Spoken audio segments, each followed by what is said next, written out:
Le parc Marineland a été fondé en 1970 par un passionné du monde marin, le comte Roland de la Poype. Il s'est immédiatement donné une mission, mieux faire connaître les animaux et mieux les comprendre. Le parc abrite près de 40 espèces et près de 3000 animaux. Notre activité répond aux 3 missions d'un parc zoologique: éducation, recherche, conservation.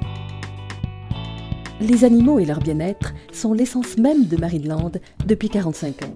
Une équipe de 50 soigneurs, directeurs zoologiques et vétérinaires spécialistes, veille quotidiennement sur les animaux. Tous nos bassins sont alimentés en eau de mer naturelle, pompée au large en Méditerranée.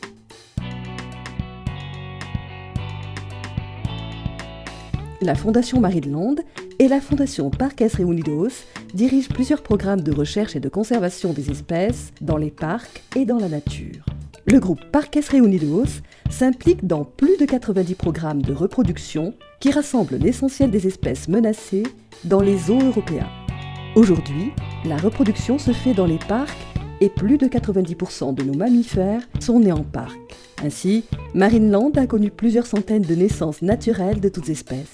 Par ailleurs, aucun dauphin issu des dry fisheries n'est jamais entré en France.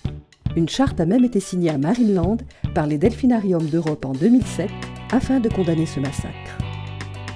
Lâcher des animaux nés en captivité et habitués depuis leur naissance à l'homme reviendrait à les condamner à mort. L'orque vedette Keiko du film Sauver Willy reste un exemple probant.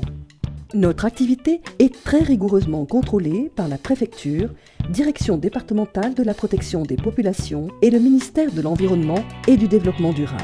Grâce à notre activité, nous pouvons financer les programmes de recherche, d'éducation et de conservation répondant aux objectifs d'un parc zoologique.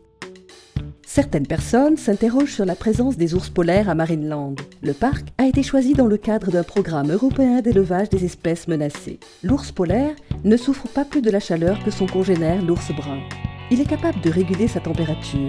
Ses poils sont creux et blancs par dépigmentation. La lumière du soleil se reflète sur eux. Cette fourrure lui permet de conserver la température de son corps.